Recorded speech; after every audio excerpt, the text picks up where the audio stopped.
just going to introduce you real quick. Yes. Time to get rolling. I timed my stuff tonight. I hope I'll finish sooner.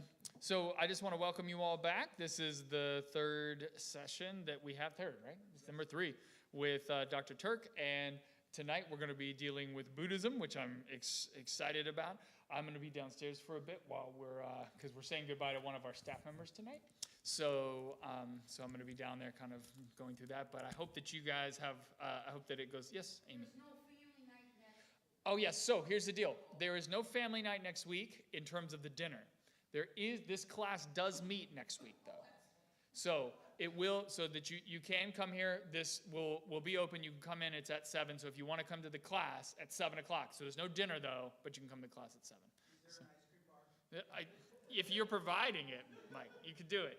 You can do it. So, again, let me welcome Dr. Turk. He's got a lot to do for you guys. Welcome up here. Thank you. Thank you so much.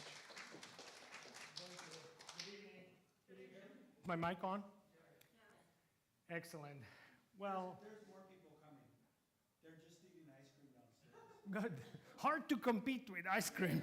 So Yeah, there's 3 people that I tried to drag up. that's fine. Ice cream. Yeah, I don't want to stand between anyone and their ice cream. Bad karma. I don't want to accrue any. So that's fine. So I'm so glad to be with you here again. This is, as Pastor said, our third gathering, and I'm glad that we were able to do this. Last time we talked about Hinduism. It went quite long. I'm going to try to cut it down to our appropriate time tonight. And there were some fantastic questions, and even what was asked just now relates to one of the questions I got last time. I really enjoyed this, and that's also why I enjoyed doing these talks. One of you asked me, okay, so you said that Hinduism is so diverse, and then you presented this one story as if it is one thing, and I like that question because that's exactly what I did.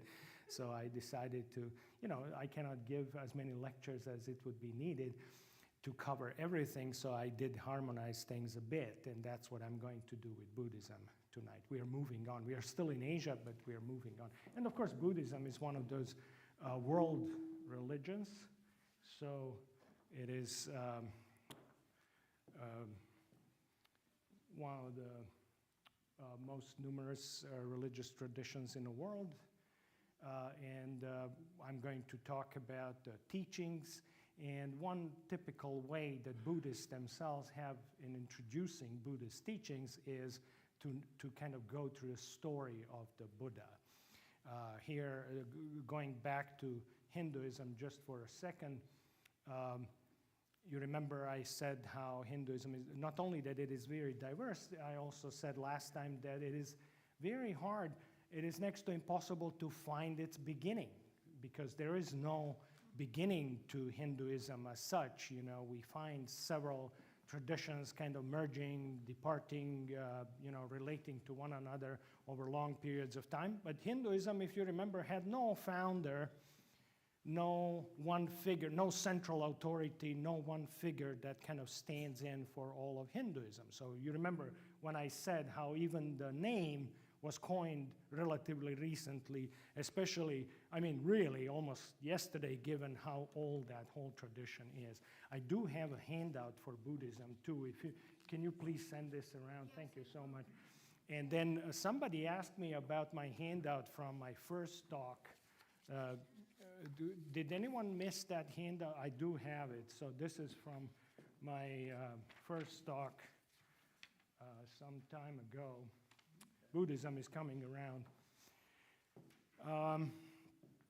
Here we have something completely different. So as opposed to Hinduism, which came from this immense antiquity, it goes as far as we can tell, even though history, is at times difficult to reconstruct because unless things are written down, we rely on other ancillary sources of history like archaeology, and those are obviously very easy to interpret in some way, but very difficult in many other ways. So it's hard to reconstruct what did people think based on archaeology, because archaeologists go through material culture. And of course, and I didn't go through all of my slides, but I think this was mentioned on the handout from my introductory lecture. I would say all religious traditions, they have several different dimensions. Material culture is one part of what makes various religious traditions, but of course, different religious traditions focus on different dimensions of them. Some more on ritual, practical, some more on ethical, moral dimensions, some more on doctrinal, philosophical dimension. As I said, material, practical dimension is also one of those. So it is something to think about, so we can definitely find that diversity also within various religious traditions. Well, with Buddhism, we have this person at the center of the religion. And also, of course, Buddhism did originate in India, and that's what I'll say a few words about tonight, too. As always, I don't mind being interrupted, so feel free. If I say something that didn't make sense, please let me know. I will also try to leave more time at the end to go over more questions. Yes? Yeah, I had a question about, is there 4 or 5 religions we're covering total? Yes, next time I intend to talk about Taoism and Confucianism, religious traditions originating in China.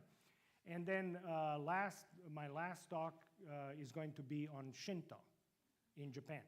Okay, so my question would be for those 5 or so religions, how many of them would fall in the category of, like in Christianity, there's that evangelicism? Anyway, trying to bring people in. It doesn't seem like Hinduism does that, right? That's It's true. more of a family unit thing, right? Is it the same way with the others? Do they pretty much look in rather than try to bring people in from other areas? That's a good question. Buddhism is definitely a religion that spreads through missionary efforts. Yeah, Yes. Even though it's missionary, and we know that from other religious traditions that also spread through missionary efforts. Islam is like that, Christianity is like that. Of course, they do have different ways of doing that. We'll see that a little bit. I don't know how far I can go into history of Buddhism. Buddhism is one of those religious traditions where missionary efforts often came top down.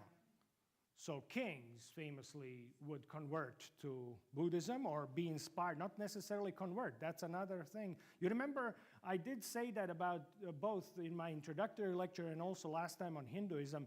You remember, and some of you asked questions, okay, so in Hinduism, do people worship all those gods all the time, or do they? And I told you, no, actually, most people have their preferred God to whom they go all the time. So, Would that be similar to like the family gods? Right. Right, and some of those are great gods, some of those are very local gods. Sometimes those local gods have different names, but people, when you ask them about it, they say that those local gods are actually nothing more than an instance of, one of those big, great gods like Shiva or Vishnu or a mother goddess or something like that. But the thing is that one analogy that I heard that makes sense to me in Hinduism is to think of gods as your friends. So question is, how many friends do you need? How many friends is too much? So Hindus would say, no, friends are not too much. I want to have more friends. Why would you want to have only one friend? So in that sense, and we'll see that with Buddhism. When I said that Buddhism did spread through missionary efforts, and when I said that most of those were, especially early on, top-down, where kings would be inspired, those kings never gave up or did not necessarily give up on their previous practices. So Buddha is not jealous of you doing other things. Some of those things might be seen as preliminary or kind of maybe even downright ineffective, because Buddha and Buddhism has in its main teachings built in a critique of Brahmin Hinduism. So it's a critique of another religious tradition. And it says, basically, it doesn't work. So, Buddha was big on that. Earliest teachings show Buddha basically, main teachings were about how ineffective other traditions were in addressing those questions that he raised. Yes, sir. I was going to ask that, and you just said it. My impression was that from what I've learned about it is that Buddhism was kind of like a Reformation movement against Hinduism. Could be. Yes. So, of course, we'll see. You remember last time when I talked about some of those, and some of those teachings of Hinduism are often mentioned. You remember when I talked about what we often call, in English, typically we use this word that originated actually in Portuguese, caste. You know, the caste system. You remember, the word I used was varna, you remember up there, which is Sanskrit word. Jati is a kind of group that one belongs to in India today. That so caste is really. By the way, word caste is Portuguese. As I said, it comes from Portuguese. It means a basket, right? Casta, basket. So basically, it was Portuguese traders who, when they came to India, brought with them scholars who were supposed to describe that society. In order to do business, you have to know something about your business partners, so they would want to know, whom do we talk to? Who does what in this society? And then Portuguese traders and scholars who came there, hired by merchants to study local people, to tell them how to do business with them, those scholars are the ones who said, this society is divided into baskets. Casta in Portuguese. So that's Western understanding of that system. But I told you, remember, I also talked about that hymn from Rig Veda, the oldest layer of Hindu scriptures, that hymn of Purusha that talked about people being created from different parts of that cosmic original human being. And I'm bringing this up because actually you see that critique of Hinduism in the very person of the Buddha, because he did not belong to the caste, to the varna, if you want, that one would expect spiritual teachers to come from. So he was not a Brahmin. So to have a spiritual teacher coming from a social group that normally does not have teachers in it is in itself a critique of a system that was there before. Buddha was, yes? Just out of curiosity, both the Hindu and the Buddhist started in India. Yes, definitely, yes. Well, let's see that. Well, here we have some pictures. Those are famous. Those were made probably around 2,000 years ago, so long. By the way, in Buddhism, it is very common, and most Buddhists are familiar. I'm sure you also have an image of the Buddha somewhere in your mind. You've seen those images, right? You will see, I actually have one slide with an image that people often think is the Buddha, but it isn't, so I'll show you that too. So it is very important. In Buddhism, those images are, none of them are supposed to be taken to mean that this is how he looked. So this is very explicit in Buddhism. So you would, if you would be a child kind of instructed into those teachings, monks would tell you that what you see on those sculptures is Buddha's teachings. So his character and his importance, but not his likeness. So Buddhists do not take his images, Buddha's images, to be like his, passport photo or something like that. That's not what, and this is interesting, it is related to that question of his bones that you asked me correctly. Because, yes, he is considered to have been a human being just like us. Even though in many, and talking about diversity, Buddhism is as diverse as the number of places where Buddhism exists, because in most cases Buddhism was transformed as it moved around the world. And in many cases, those transformations, including transformations that happened in Europe, in England, but also in the United States, had impact onto those majority Buddhist countries elsewhere. So Buddhism is as dynamic as most religious traditions are. It is changing as we speak, and some changes in Buddhism happened relatively recently in this century, last century, and so on. So it is not one of those things that began thousands of years ago and stayed the same. Buddhism is also very old, so 2,500 years, so it is much older than Christianity, half a millennium or so older than Christianity. So this image is interesting. I like this depiction here on the left side of the Buddha. You see that halo. Of course, that halo is, somebody also asked about Christian saints, and I do have a very interesting image of Jesus later on, inspired by Buddhism, which is very interesting, from India. But that halo and that image predates anything in Christianity, so we wonder, did the idea of, the importance of a person being depicted iconographically through a halo behind his head. And you can see this halo is round. I'll show you later on. Most halos behind the image of the Buddha are not round. We'll see that later on. They actually depict something else. This one is from Gandhara region in India, and most likely, what is also interesting is that the clothing is not Indian.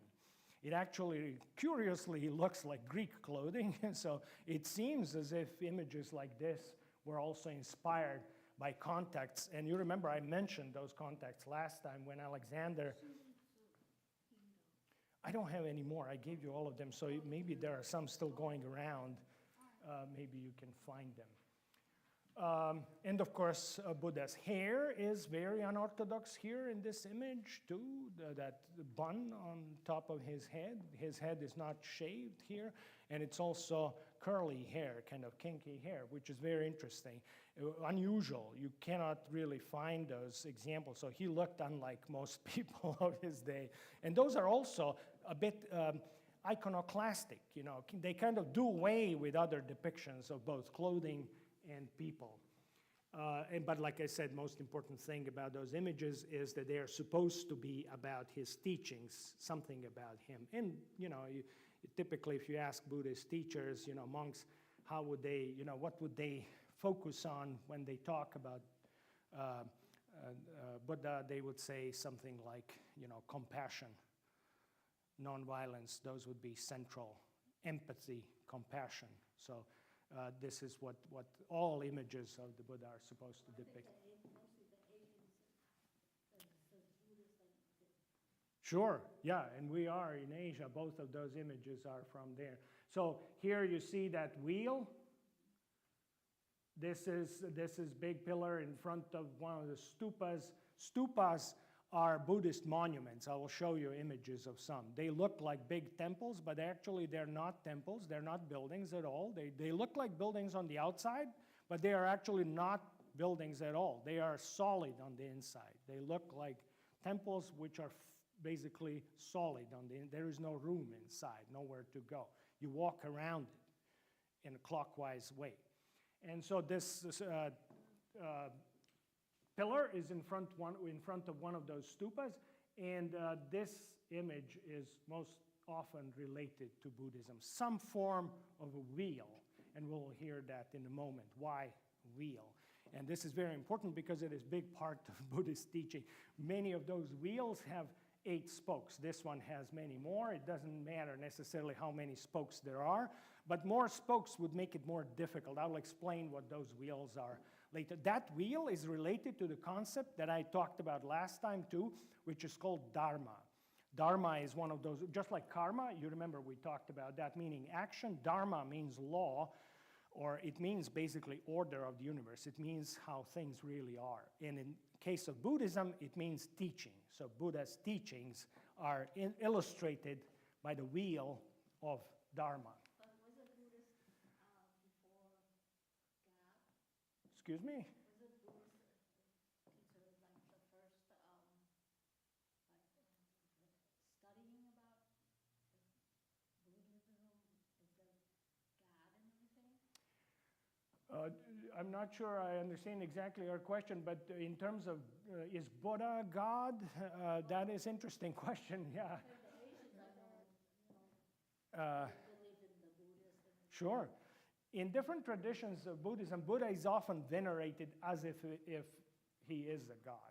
And in many Buddhist, in Buddhist scriptures, actually, oldest strata of Buddhist scriptures, Theravada Pali canon. Pali is language in which most of early Buddhism is written. It is language that is closely related to Sanskrit. They're similar languages.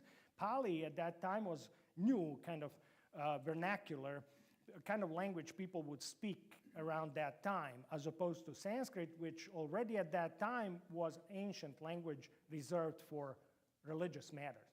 That also tells you a little bit about how Buddhism was understood.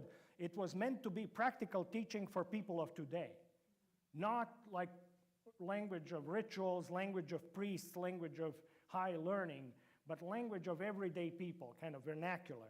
And Pali was kind of language that was spoken in that part of India.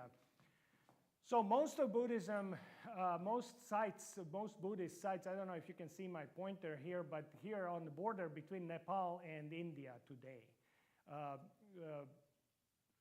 Places like Kapilavatu or Kapilavastu, Lumbini, Kishinagar, Sarnath, and so on. I'll talk about those places, Bodh Gaya, all those places are around here. You can see River Ganges here and so on. So that's where most Buddha lived there. He was born in Lumbini, which is today in Nepal.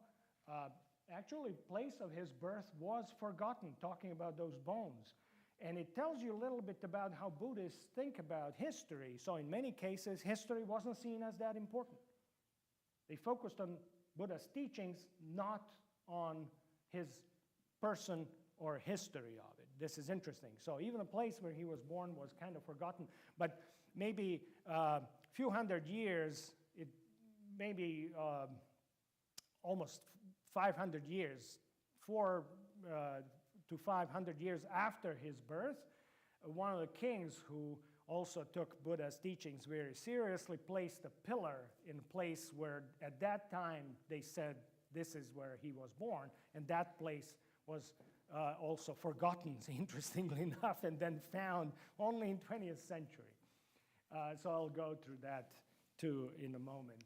When I talk about, and then Buddhism, of course, spread from India. By the way, it is interesting, Buddhism originated in India, but today in India, most Buddhists in India today, Buddhism in India is a very small religion, and most Buddhists in India, and actually some Buddhists in India are probably most famous Buddhists anywhere. Probably all of you know Dalai Lama, you heard of Dalai Lama. If any one person kind of embodies Buddhism in our world today, it would be Dalai Lama, and he lives, of course, in India. It's not his choice. He's in exile in India because he cannot go back to Tibet. But basically, most Buddhists in India today are either of Sri Lankan or of Tibetan origin. So not that many indigenous Indian Buddhists, which is interesting because, of course, it originated there. It had to do with how, over time, Hinduism transformed in its interaction with Buddhism, and it did appropriate many of the Buddhist teachings. So Buddhism and Hinduism kind of are hard to distinguish in some forms of Hinduism. So Hinduism was transformed after the critique of it, if you think of it that way, that came from the Buddha. But then Buddhism spread to several different parts of Asia. Today, of course, globally, one of the places where it is still dominant is Sri Lanka, and then, of course, Myanmar, Thailand, but also to China, and then Japan, and so on, so many places. And also, by the way, countries that today we do not necessarily immediately associate with Buddhism, they were major centers of Buddhism, like Indonesia and a few other places like that. There are still some of the largest temples, Buddhist temples anywhere are there, actually, in Cambodia and in Indonesia. That's where it spread too. There are different versions of Buddhism. Here, I guess it's easier to see, maybe those colors, but green color here denotes Theravada Buddhism. Theravada means way of the elders. So kind of conservative, traditional version of Buddhism, Theravada Buddhism. That Buddhism is majority in Sri Lanka today, in Myanmar or Burma, and in Thailand, for example. That's what you will find there. And then Mahayana Buddhism. Mahayana means broad path. That is what you will find mostly everywhere else. And that also includes Tibetan Buddhism, Chinese Buddhism, Japanese Buddhism, and so on. So they are different. Mahayana Buddhism has more scriptures than, they usually accept almost all scriptures from Theravada Buddhism, but they have their own scriptures, which were written later on by followers of the Buddha. And those other ones were too. I don't think Buddha wrote anything down. It would be also, just like what I said last time, kind of antithetical to his teachings. So that's where we are. So, a person, actual human being, his name was Siddhartha Gautama. And Buddha is not his name. You know, many of you know what it means. I will come to that in a moment. And like I said a moment ago, he was born as a prince, a small kingdom in north of India. His clan was called Shakya, and that is also one of his titles, Shakyamuni. Later on, his disciples wrote down when he spoke about himself, he used yet another title, so many names. Siddhartha Gautama is his name. He's known as the Buddha, and I will explain what that means. He was also called Shakyamuni, leader of the Shakyas, and name he used for himself was Tathagata. Tathagata is how he called himself. It is strange, nobody knows exactly what the word means. Tathagata seems to mean the one who is coming and going. And in many versions of Buddhism, people interpret that to mean one who is beyond coming and going, because he's both arriving and departing at the same time. Tathagata, that's how he called himself. When he would speak of himself in those scriptures, we don't know, did he really speak like that, but the oldest recorded teachings of the Buddha that are placed in his mouth are of a kind where he uses third person when he talks about himself. Kind of, those of you who are familiar with Christian scriptures, you know Jesus, for example, in Mark calls himself Son of Man, right? So that's how Buddha called himself, the one who went beyond, or the one who is beyond coming and going. That's how he called himself, Tathagata.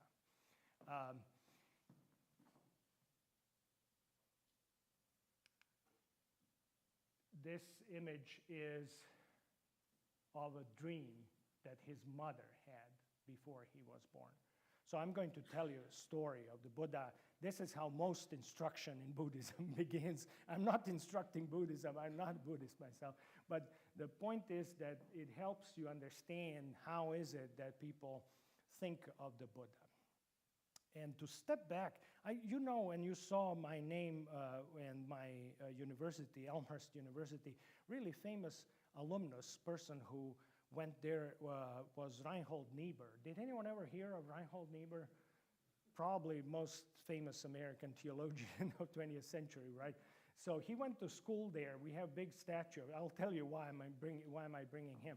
So Reinhold Niebuhr, he I like so many of his writings and so on, but one thing he was famous for that very often in various congregations people quote, Reinhold Niebuhr said that worst sermons he ever heard, and he said he heard many of those sermons, probably wrote some, I don't know, are the ones that answered every single question that nobody had asked.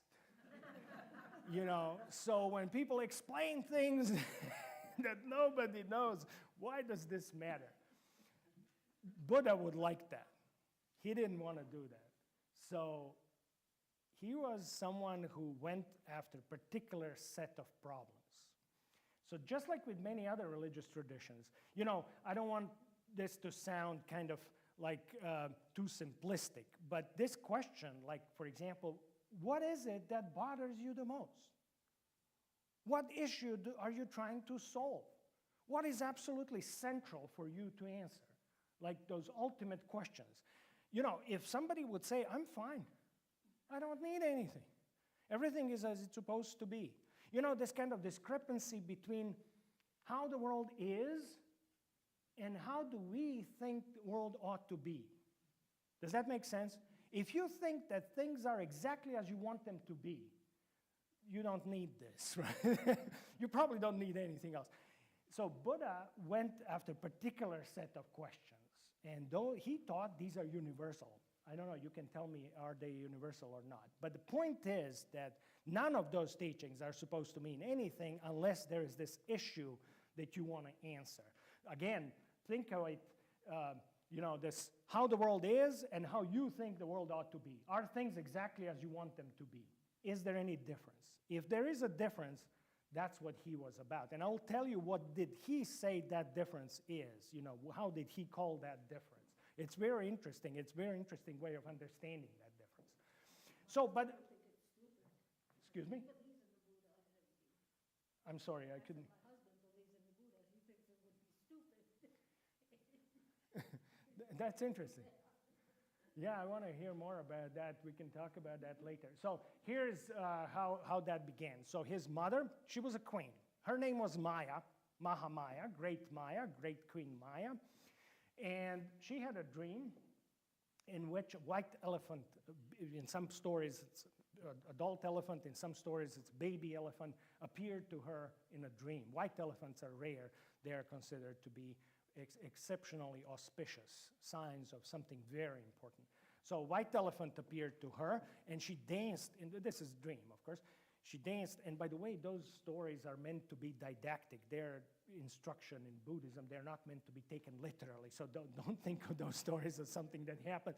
These are, of course, allegories.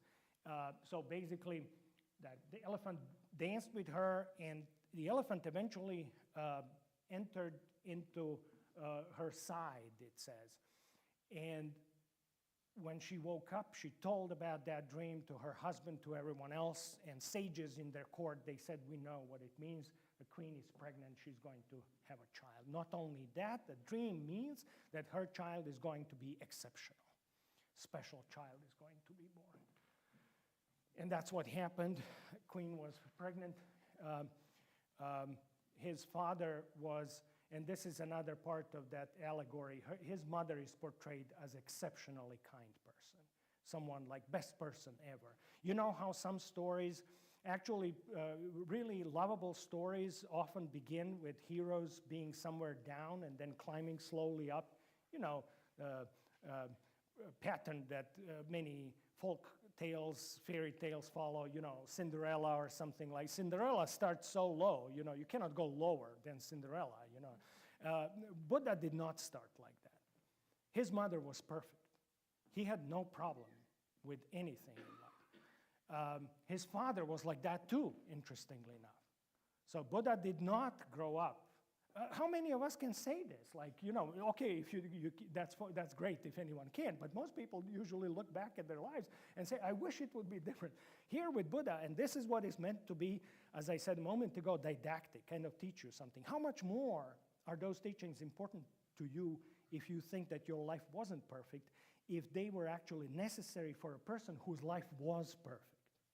So his father, king of Kapilavastu, Sudoyana was his name, was really happy to have heard that. But the sages also said that the dream means that this child will be special, and special means either the child will actually rule the world or basically change it, save it, be most important teacher of the world.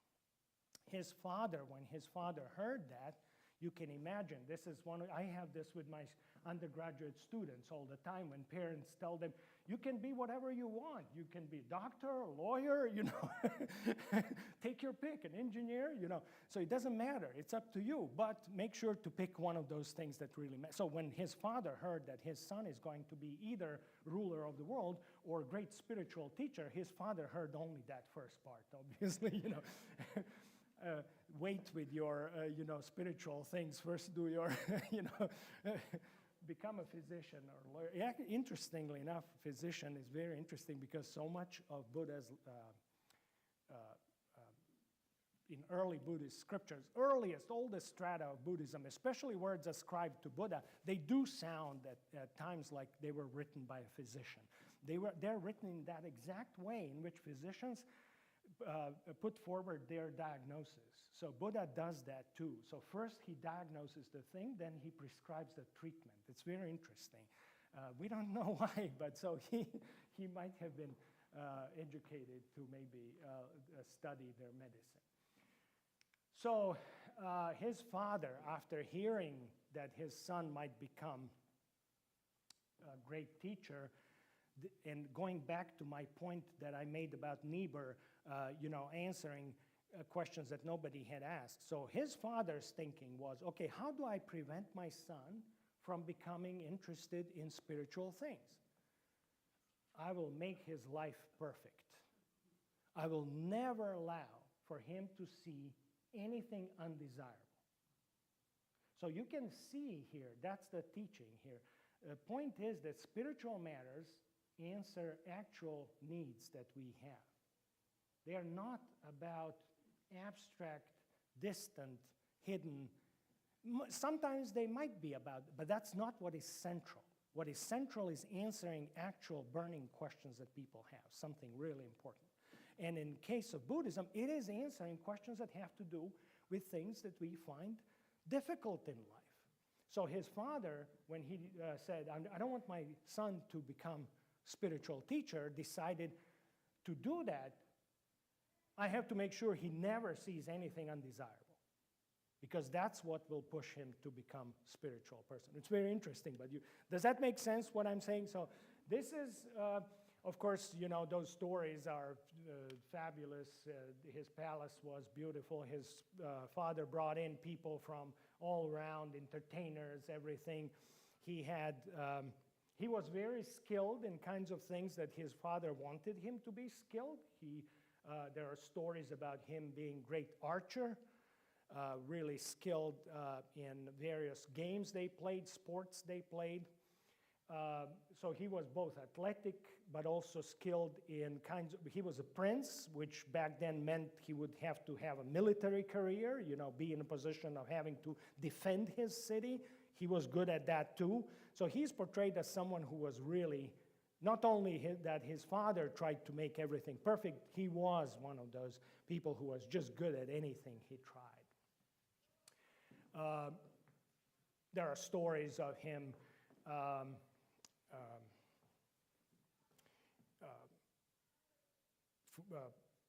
listening to music.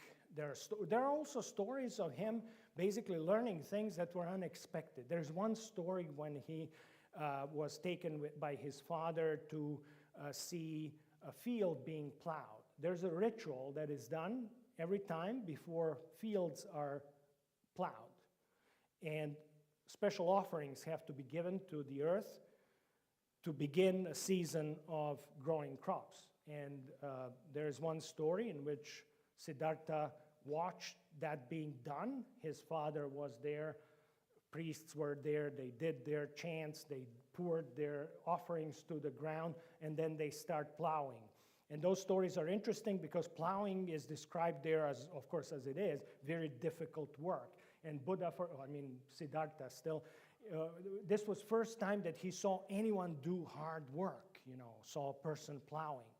But then he also saw that as the earth was being plowed, ants came out, their nest was destroyed. They were carrying their eggs, their larvae and so on, and he saw that. He was so compassionate. He was it touched him so much, and he saw birds swooping in and eating those eggs and so on.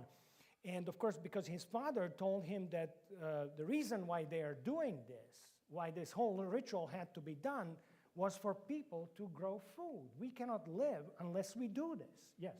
You said that they had prayers or priests that offered or whatever.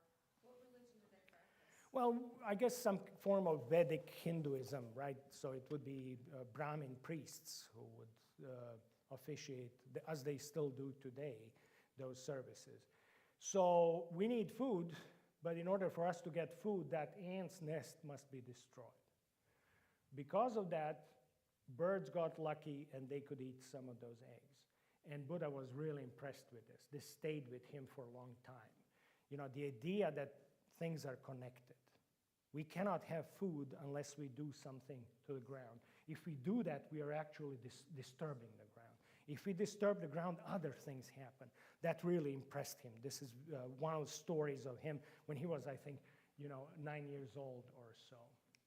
He also got, his father found him a bride, even though his life is described in very lavish terms. He had many girlfriends and many, this was considered kind of appropriate, and especially for a prince. His father found him a bride, I think when he was 16, and they were really best friends, but his father still did not want to make that sure match, so his father told him, you still have to compete.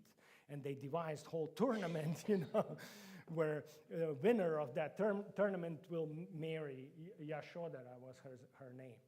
And eventually Siddhartha won, and he, with his skill, he won his bride. They were perfect couple together. They were best friends. They are described as being so in love, they wouldn't even notice people around them. There's even a story, some of those stories they're not graphic, but they're meant to kind of make you chuckle as you hear them. There's even a story in which they were together on a roof of a palace, and they were, kissing and so on, tumbling around the roof. And they were so in love that they didn't even realize they fell from the roof. And, their attendants saw and they were horrified, but fortunately there was a shed down there. And as they fell on the roof, attached roof of that shed, which broke and kind of eased their fall, they didn't stop kissing, They were so into each other. So that's how they are described. Perfect. So, of course, there were moments when he was also worried about things. There's one story in which it says that he heard a piece of music he never heard before. So he's sometimes depicted as someone who was somewhat naive. Naive to the point that you cannot read those stories and think that anyone as clever as he's depicted would be so naive. But for example, there is a story in which he heard a song that was performed in his palace by one of the entertainers brought in by his father, and the song was sung in another language, and he never heard another language. This is when he was still young. He asked his wife, he asked his friends, what is this? I never heard this. And they told him, oh, this singer, she's from another part of the world. She sings in her language. And he said, you mean there are other parts of the world? That's how his father, kind of put him in a bubble to prevent him from learning about hardships in life. By the way, that song supposedly was also very sad, and one of his friends told him, the woman she's singing that song is about the land she's from. She misses her home. So it was a nostalgic song, and that's the first time he heard that emotion. People missing something. She's missing her home and singing about her home. So that's how his youth is depicted. And then, of course, a series of events happened. As he grew older, he realized he cannot stay in that palace forever. He basically told his father, I have to go out and see the world.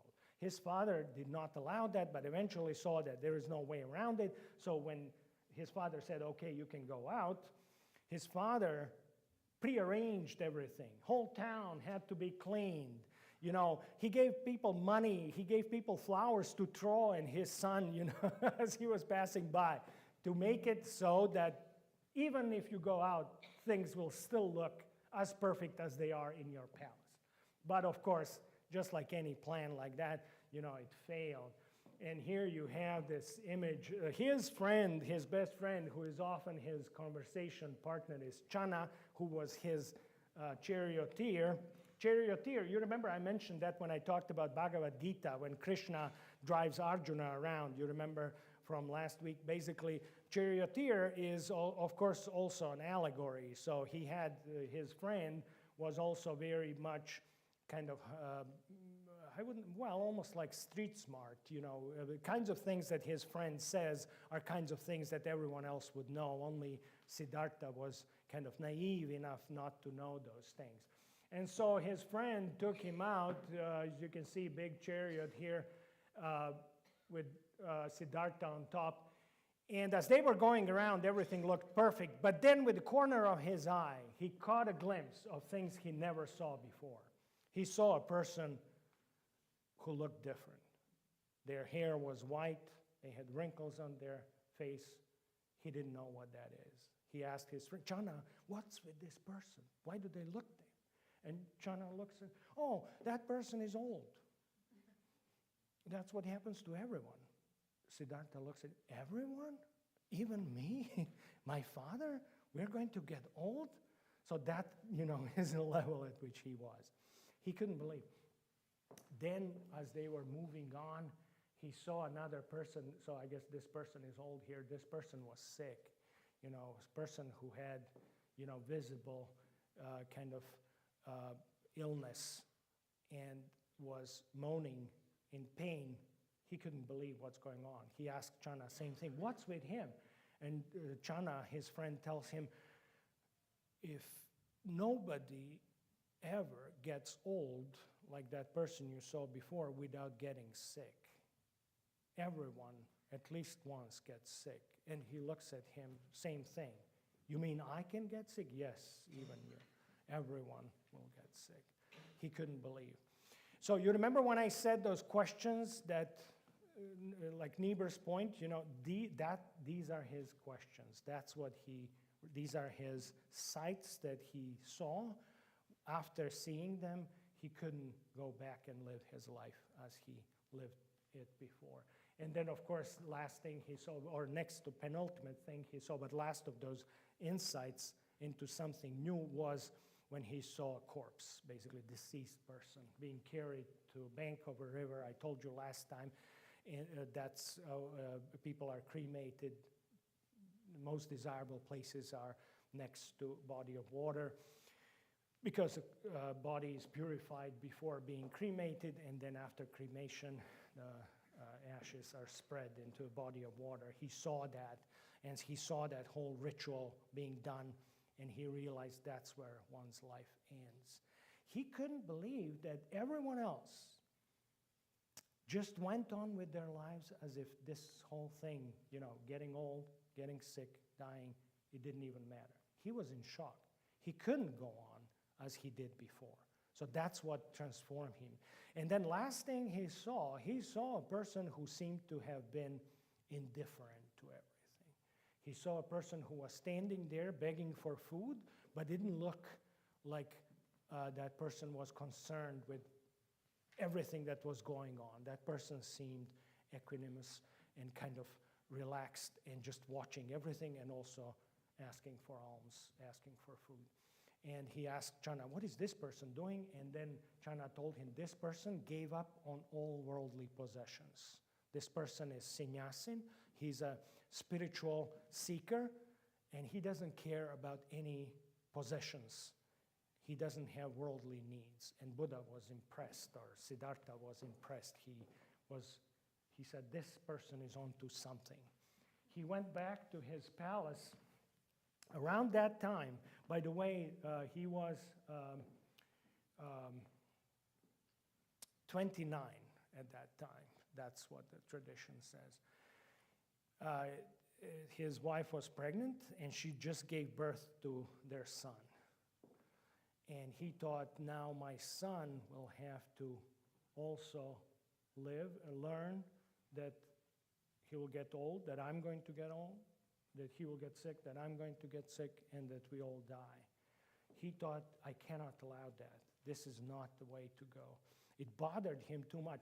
You know, looking back at, you know, what happens next, we can think about it in so many different ways, but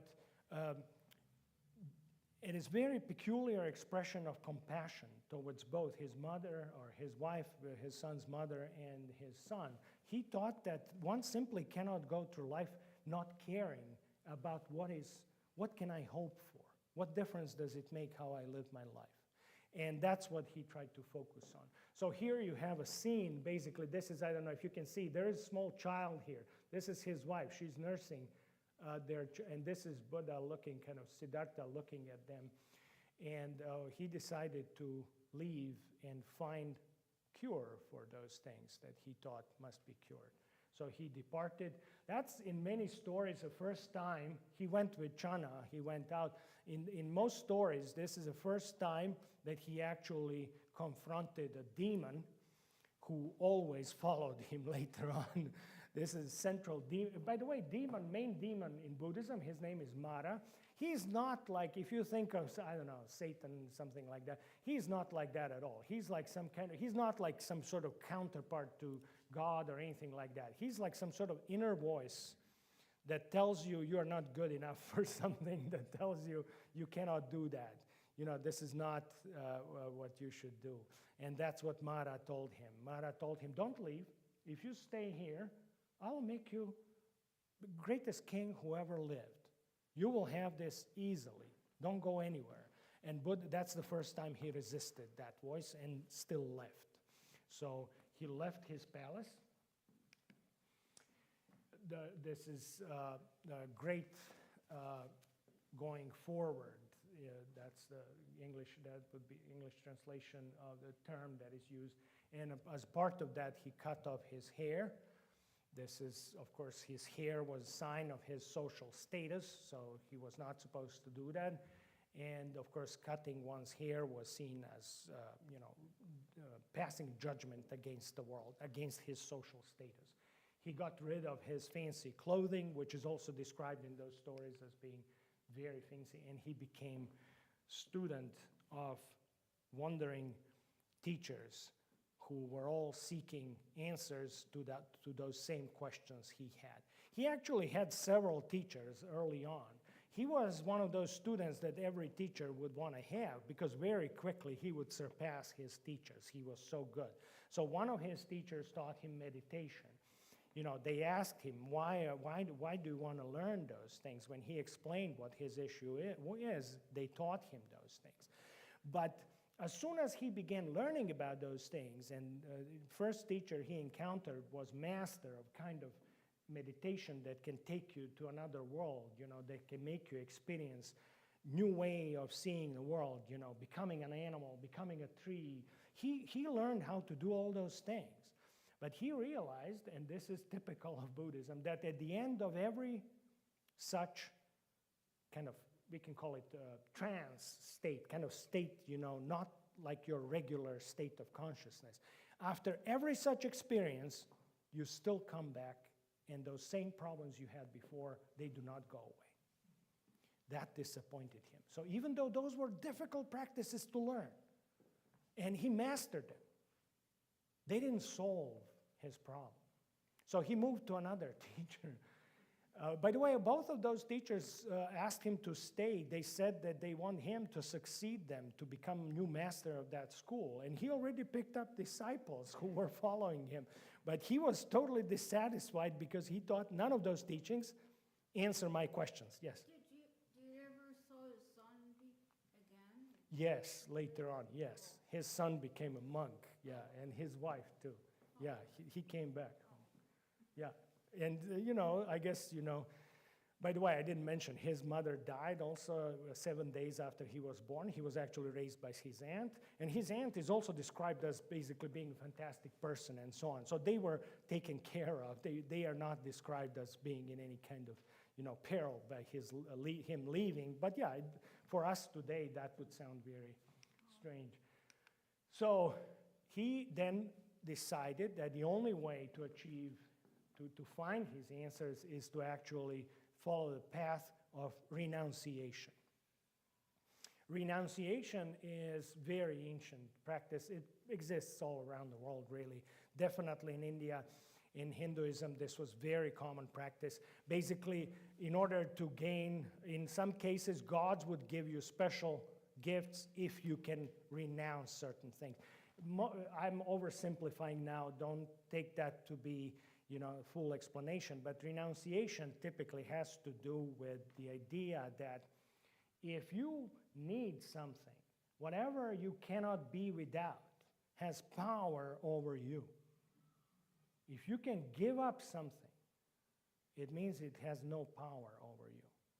So whatever you can give up, it doesn't have power over you. And we know that certain things do have power, like food, for example, water even more. Giving up those things is very hard. So if you can give up those things, you can gain special favor from gods in Hinduism, or in this case, you can actually attain states of being that go beyond ordinary experience. He was most severe ascetic. So asceticism or renunciation that he practiced was exceptional. So those stories are even hard to, if you have any compassion, when you read those stories, you feel horrible, because he stopped eating. Supposedly he ate 1 grain of rice per day. He only drank water from rain, or, he did not cut his hair, or this picture is slightly different, or beard, or nails, or, anything like that. That's what those spiritual seekers typically do. And he went on, and he excelled in that too. He had 5 followers who were with him, who were also practicing asceticism, and basically he was better than all of them in all of those practices. He could go longer without food. And then actually what happened to him, there's another, I think, image. This is how Buddha is often depicted. I don't know how often do you see those images. People have other images of the Buddha. But, this is really from one of those stories. It says that you could see his spine through his stomach. That's how thin he was. Basically, he then realized that it slowly came to him. He realized that because of those practices that he's dying. He was on the verge of dying. He understood that. And as that was happening, he remembered his childhood and things he was doing, including that plowing scene, going back and forth, thinking about it. He also remembered what he overheard once. There are different versions of that story. He heard music teacher giving a lesson to kind of first lesson that a child would get learning to play a stringed instrument, one of those venas or sitar or something like that. And teacher told pupil how to tune the vena and told him, if you tighten the string too much, it will snap. If you give it too much slack, it won't play. And he remembered that. And he said, that's what I'm tightening it too much.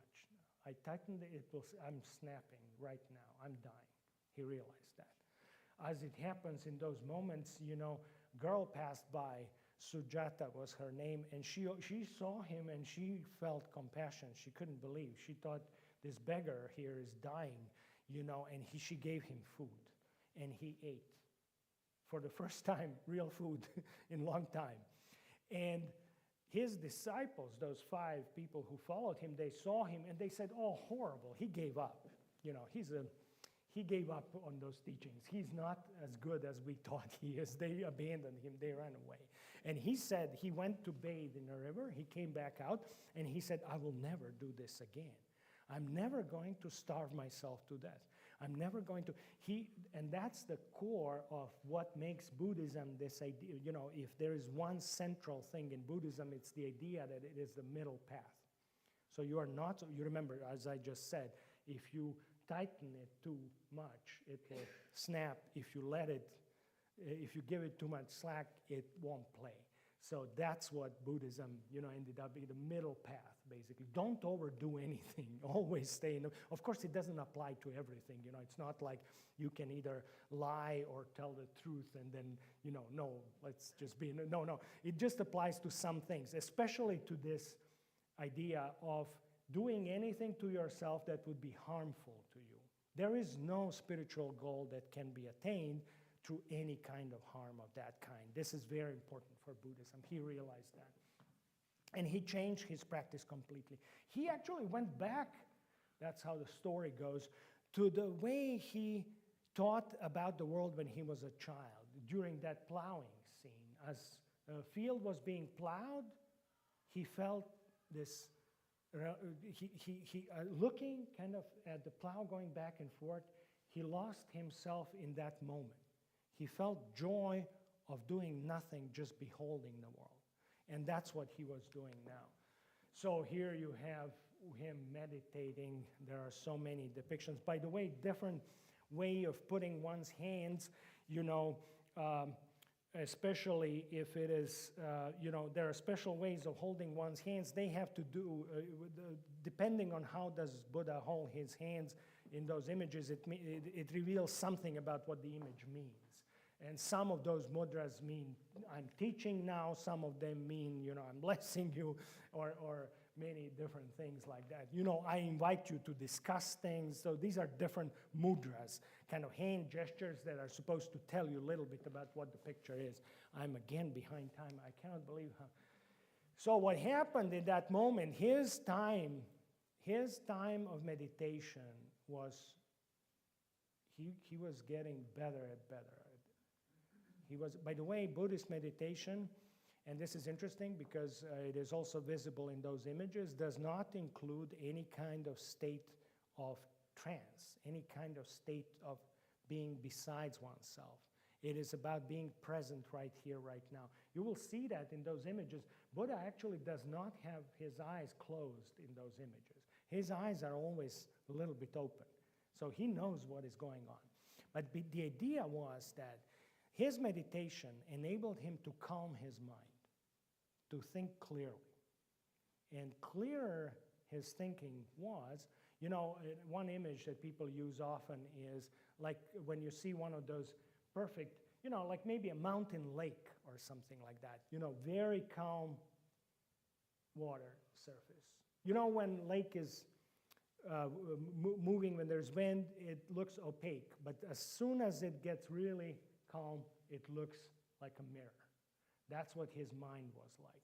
And when water is really calm, if an insect, those insects that can walk on water, if they walk, those ripples, that's how his mind was. So his mind got more attuned to the world, not distant, not removed, not like, oh, I'm so stressed with everything that is going on, I'll escape, do something completely different. No, the opposite. With his calm, he was able to understand how the world works. His meditation was getting deeper and deeper, and this is interesting because then he had to overcome this wheel of life. You remember I mentioned that term last time, samsara.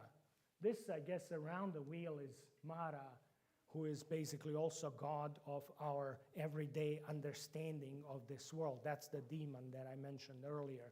The deception that makes you think that the world you live in is all there is.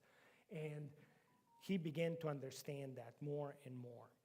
He fell into deeper and deeper state of meditation. Deeper and deeper means here clearer and clearer, calmer and calmer, not distant from the world, but more present in the world. What happened, you cannot see this, but those are very interesting. This one is from China. Those are very interesting images because they show you what happens when you actually begin to understand the world.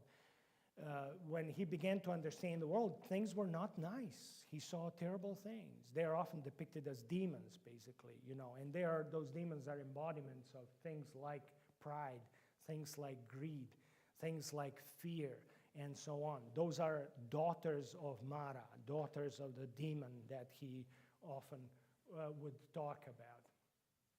That's what was happening to him. Yet, in this case, nothing could move him. He was able to be calm regardless of how terrible those visions that he had were becoming. And then what happened, last thing, and I'm really rushing through this, there are so many things to say. Last thing that happened is Mara appeared to him. Mara often looks very much like him. It's like his mirror image, if you want. Mara is both a demon of deception, but also demon of desire, but demon of death too. And Mara appears to him, and basically last thing Mara tells him is, even if you achieve enlightenment, nobody will ever believe you. Who are you? Why do you think you can do this? And that's the moment when Buddha touched the ground, or Siddhartha touched the ground. You can see here, you see his right hand touching the ground. And this is interesting. His eyes are open a little bit, and so this is how you know that Buddha is not about another world. It's about this world. He's touching the ground. When he touched the ground shook. All those demons vanished. They turned into flower petals, and he awoke. And you remember I said, I called him, I went back and forth, Siddhartha Gautama, his title is the Buddha, and the Buddha means the one who awoke, the awakened one. So in that moment, he became the Buddha. So he then stayed in that state for quite some time, actually went deeper and deeper, began to understand how everything is interrelated. This is absolutely central teaching of Buddhism. This leads to that. Everything is related.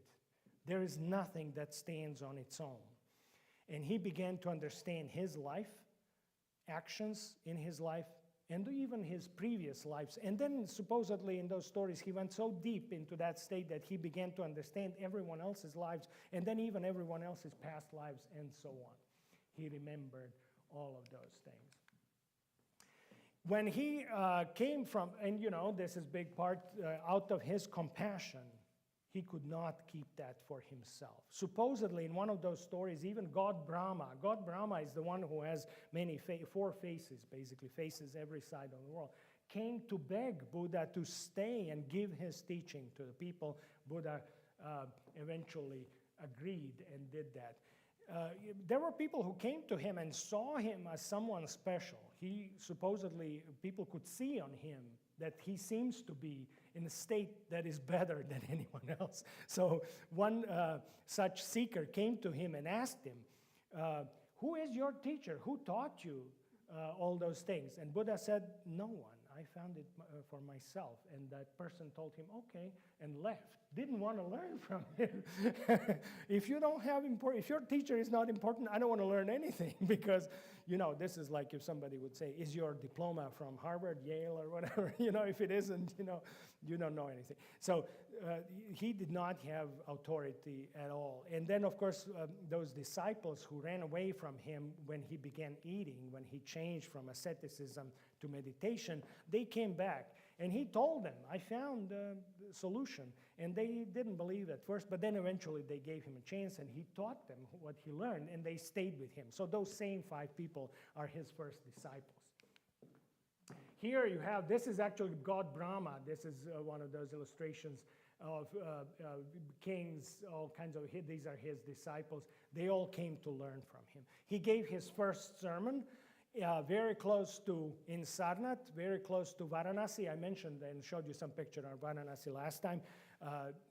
That's this probably most holiest city in Hinduism. He came there, he gave a sermon in a park, which is called Deer Park in Sarnath.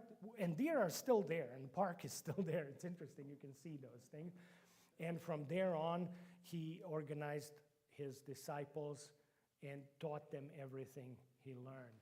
By the way, this whole point about those demons coming in when he began his meditation, this is absolutely central for the way he instructed his disciples, because he told them, you cannot do this on your own. So this is peculiar, because Buddhism on one hand seems like one of those inward-looking religious traditions. And yes, it is true. It is very important to turn your gaze inward. However, Buddhism is not solipsistic, kind of you're on your own type religion.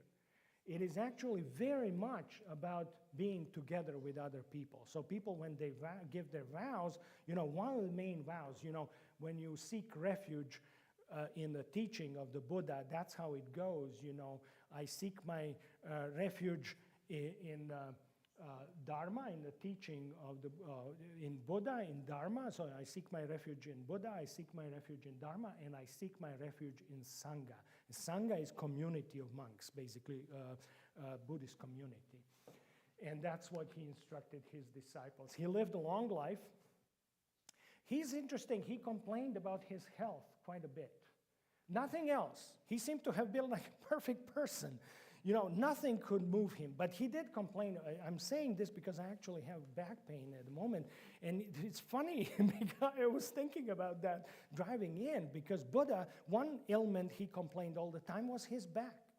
And he complained about this in many of his writings. It's interesting. And, if you know Christian scriptures, Jesus is,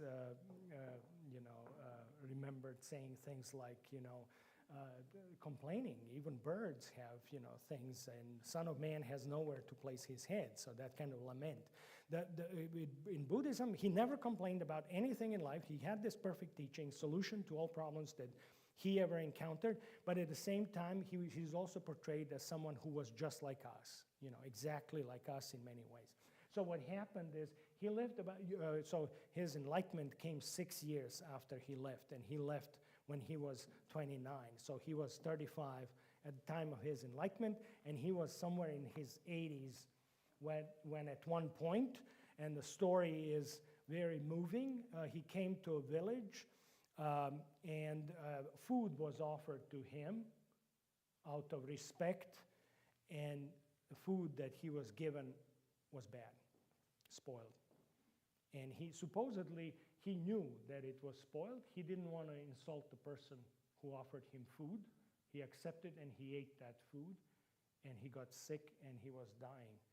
And so images, if you ever seen images of reclining Buddha, like here, that's actually an image of him dying. He's very big in this, again, same thing. His size is not meant to mean his physical size. It's the size of his teaching, of his spirituality. But just like us, he got sick. So he's, in that sense, exactly like anyone else. And as he was dying, at one point, he even removed his, I guess we would say shirt, to show how badly, how many scars he had, and how his body, how tortured it was with his previous practices of asceticism, and warned his disciples to take good care of themselves. And he told them basically, don't worry. This is foolish of you to be sad, because you know everything. I taught you everything I knew. In that sense, I will be with you forever. And then he died. So Buddha is described to have been just like us, including dying. Of course, in various versions of Buddhism, that ends up being understood in many different ways. So I know, we did start a bit later, but I'm kind of slower than I thought. So here are some important teachings. I'm going to rush through this. If you have maybe, is it okay if we go maybe 5 more minutes? Is that okay? I really apologize for for going over time. So interdependent origination. Everything is interdependent. So it's a mistake. So this first bullet, it says the world seems to be a composite system consisting of different, separate things. That's how most of us see the world. This chair is different than this floor or this podium or me. I'm not this chair. Buddha saw the world differently, not the way we see it. So this second slide says, the second bullet point, everything is interrelated. It is an illusion to see things as separate. We see separate objects, yet everything is completely interrelated. You cannot do something here without affecting everything. That's how we are, that's how the whole universe is. This is very important in Buddhism. So this leads to that. It's kind of like cause and effect, but it applies to everything. So we mistakenly think that we are something different than the rest of the world. Everything depends on everything else for itself to come into being. Whole universe had to happen for you to sit here in this chair tonight. This is Buddhism. It's very strange, novel way of thinking. But he thought that without understanding that, there's no way to solve those issues he had. Is it kind of like the butterfly effect? Even more. Yeah, the butterfly, if I understand it correctly, the butterfly effect has to do with if you change the initial conditions just a little bit, that can cause major changes on the other side, right? So huge changes on the other side. So not just if you, because normally we think in terms of like if you make small adjustment here, that can cause small adjustment there. Butterfly effect says no, small adjustment in initial conditions can cause major differences later on. Here, everything is all the time, everything is interrelated. So it's a mistake to think of anything as separate from anything else. So here are those marks of existence. You have those things on your handout. Impermanence, nothing is permanent. You cannot step into the same river twice. Those teachings we find in different parts of the world. Of course, that particular formulation is from Plato. Suffering. That word suffering, this is how it is typically translated. It means even more than just suffering. So it's not just pain. Everything that, excuse me? Right, yeah. So, yeah, that feeling that things are not as they are supposed to be, that's that's universal. So, and he, of course, by understanding impermanence, by understanding that what causes suffering, you can actually solve it. So again, going to this issue of answering questions that nobody had asked. So if one would say, okay, I never suffered, I don't care about suffering, okay, then Buddhism has nothing to do with what you might be interested in. If you ever experience suffering, then Buddha has something to say to you about it. That doesn't mean, of course, that everyone, it will make sense. And then this idea of interrelatedness goes so far to say that there is no self. And that part of Buddhist teaching is very difficult for most of us to come to terms with, because we often think of ourselves as, I'm not this podium, I think of myself as being something distinct from the world. But that part where I would think of myself as distinct from the world in Buddhism is a mistake. It is what causes suffering. And so, by the way, you remember when I mentioned how the difference between how the world is and how we would like it to be? In Buddhism, that difference is what desire is about. Desire is when we try to change the world to make it more like what we would like it to be. So that's what this, and that is also what causes suffering. So discrepancy between how we want the world to be and how the world is. I'm not going, I mentioned some of those things. This is basically a quote from Buddhist scriptures that talks about that. So Buddhism, those monks had too much time on their hands. Most of their scriptures are so long, you wouldn't, no, really, I went through some of those scriptures. They're a pleasure to read, but they're very repetitive, and they use various mnemonic techniques.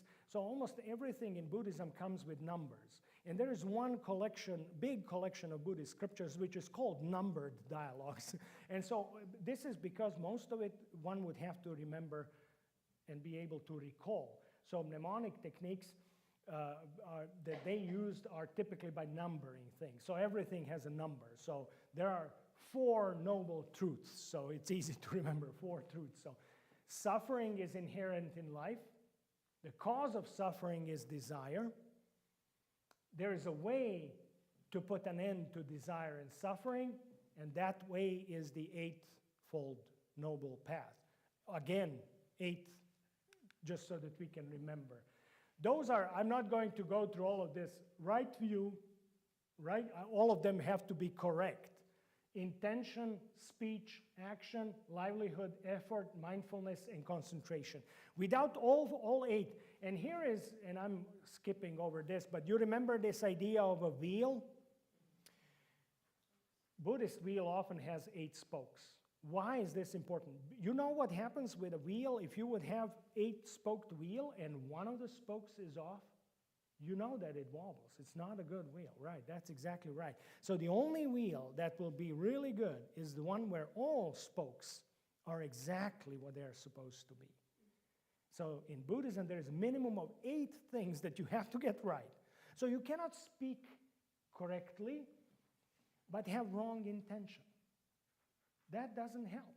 You have to have both. But not only those 2, all those 8. I'm not going to go through all of them. You have all those things on your... Does that make sense?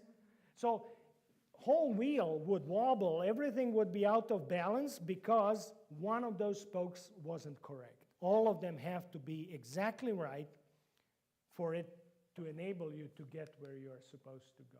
And then, of course, that's, at the end of his experience, not when he died.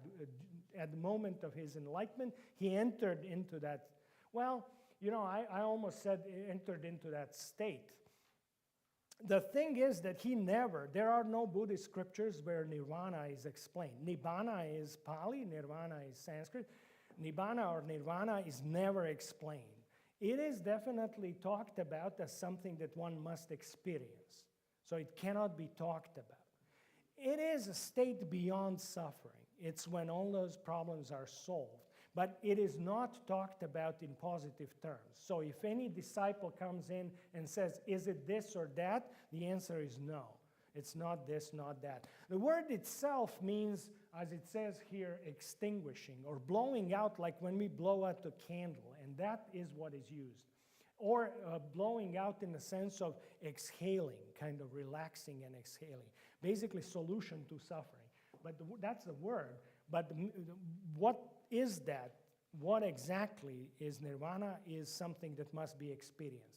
Buddha did say, and this is central to his teaching, that all human beings can enter nirvana. So this is not something for special people or anything like that. Everyone can do it.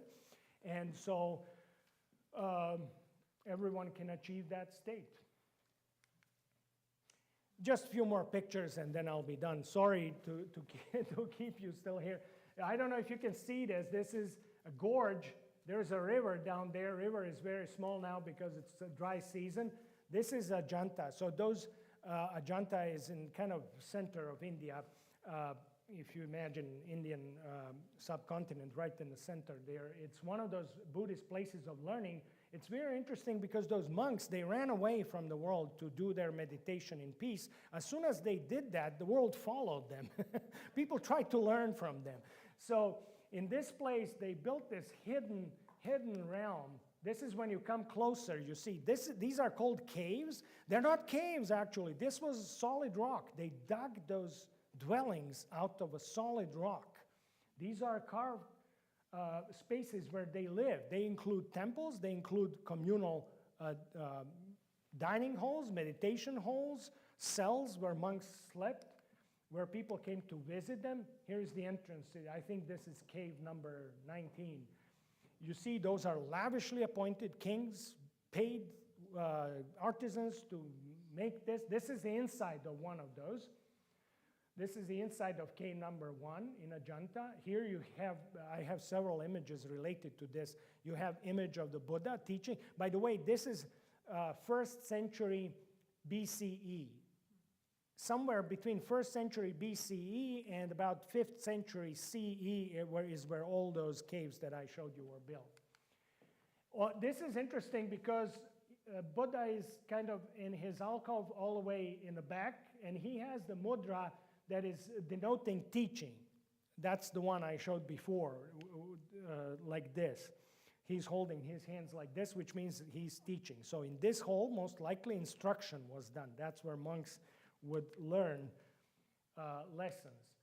On his right side is this image, and on his left side is this image. I don't know if you can see them. Those are exceptionally beautiful. This one is, by the way, called Mona Lisa of India. This is very old. It's a painting on the wall.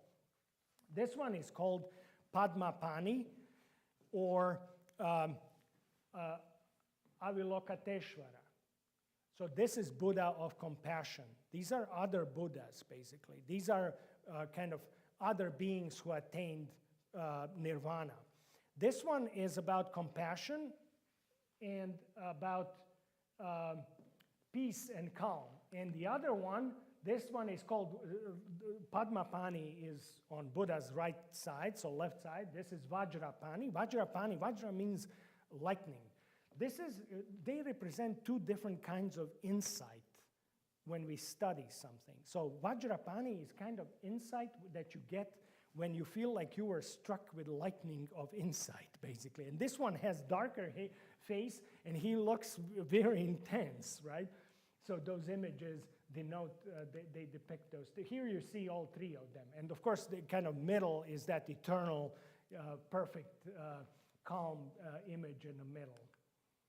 A few more pictures. This is one of those, by the way, those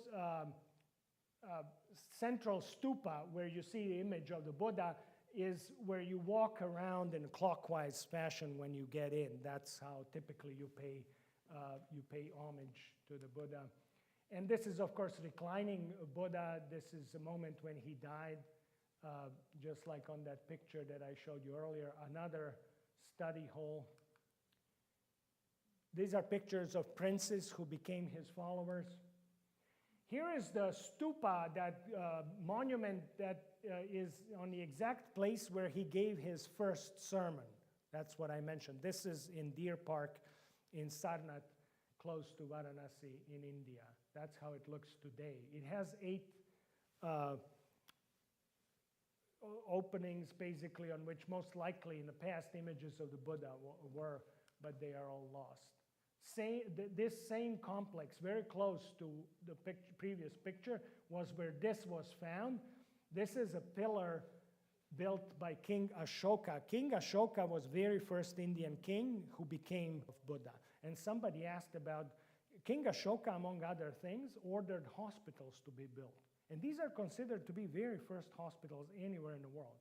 So places to take care of people who are ill, regardless of their background, regardless of who they are. And king paid money. You know, the story of King Ashoka is a very interesting story because he turned to Buddhism after winning a battle in war that was so horrific. He won, but at such a great cost to his own army that when he surveyed the battlefield after the battle, he said, "This is so bad. I don't want this to happen ever." So he became a follower of the Buddha because of how much pain and suffering he inflicted on the world. So he spent the rest of his life trying to fix that. He, by the way, King Ashoka also paid for animal hospitals, which is very interesting, not just for people, but for animals too. Here's altar in one of the Buddhist. Well, I just brought this up because this is soon, I think, what is it? Now I'm blocking. Oh yeah, May 5th, it says here, this year. So May 5th is a full moon in May. First full moon in May basically is when Buddhists celebrate both birth, enlightenment, and death. It is believed to have happened on the same day. Buddha's birth, enlightenment, and death is celebrated on the same day. This is an interesting picture because Buddhist monks, these are Thai, from Thailand, monks, they typically do not work. You know, Buddha never worked. He said that you cannot follow spiritual things and do anything else. I don't know how to make sense of that today. And here is what you must do, by the way. In Buddhist, those monks, they cannot make food. It's not allowed. They're not allowed to make their own food. So they must beg for food. And begging, whatever you think about it, we often think about it in different terms than in Buddhism. In Buddhism, asking for food is actually part of what does it mean to pursue anything spiritual. It is humbling oneself in a way in which you see what is it that you depend on. And those Buddhist monks, they are not allowed to eat after noon, and they are not allowed to save food for another day. So they must go out every morning, beg food for that day, eat it before noon, and then not eat until next day, which is very hard practice. And then what is interesting in that practice, they're also required to, if somebody does give them food, they're required to offer teaching in return. And so you wonder, I mean, who would want to have a bunch of Buddhist monks next to you because you have to feed them all, right? So that's exactly what those monasteries, Buddhist monasteries of that kind, this is Theravada, way of the elders, kind of conservative, old-fashioned Buddhism. That way of Buddhism typically always pays very close attention to how many monks there are, because they know we cannot accept everyone, because who's going to give us that much food? But most villages, towns, in Thailand, of course, it is also government, you know, King of Thailand and so on. They have official kind of way of giving food to those monks. But they pay close attention to how many monks there are. You cannot have too many monks. Who's going to work? But the thing is that monks, in return, offer their teaching, and this is often understood to be any kind of teaching. So they are basically teachers. So in many villages, those monks are actually teaching every subject. They teach, you know, composition, they teach math, they teach everything. So people are more than willing to feed them, because they do very important service to those villages. So it's not, nobody there. So if you go to Thailand and ask people, do you like giving food to those monks? They will say yes, because, and by the way, if somebody says no, those monks are supposed to bless them and move on. They're not supposed but, you know, but the point is that there is this mutuality between local communities and those monks. Sri Lanka is like that too. That's where, and Myanmar too. That's where, I just brought this image for fun. I took this photo, it's so interesting. I don't know if you can see here. This is Jesus, actually. This, Aurangabad is next town to those caves that I showed you. They're maybe an hour drive from there. Those caves are really in the middle of nowhere. But Aurangabad is, it's town there. This is Catholic high school. And it's very interesting that, and you see this halo here, it looks like, this is actually a leaf. Buddha's halo typically is a leaf. It's that Ficus religiosa, is the tree under which he had his enlightenment. And so a sign of his enlightenment is a giant leaf from a tree that is even named after him, like I said, a religious ficus.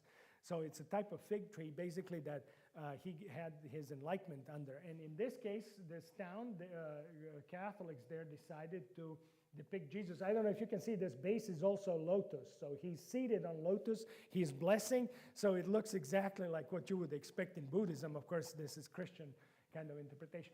This is what I had in mind. I don't know if you've ever seen this, right? People say, oh, this is laughing Buddha. This is not Buddha. I showed you Buddha actually in most cases looks like skeleton, you know, really.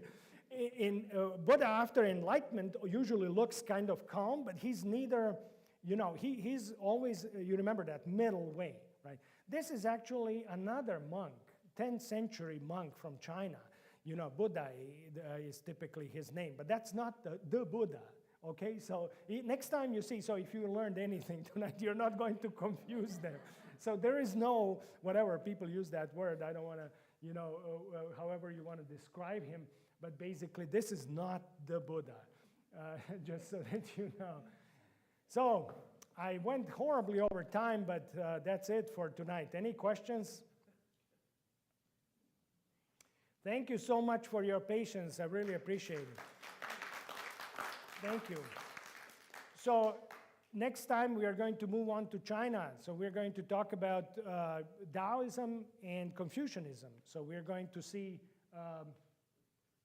how to relate Buddhism, a little bit that we learned tonight, which is also a big religious tradition in China, with Confucianism and Taoism in China. Any questions? Wonderful. Have a wonderful rest of your evening, and I'll see you back here next week. Thank you.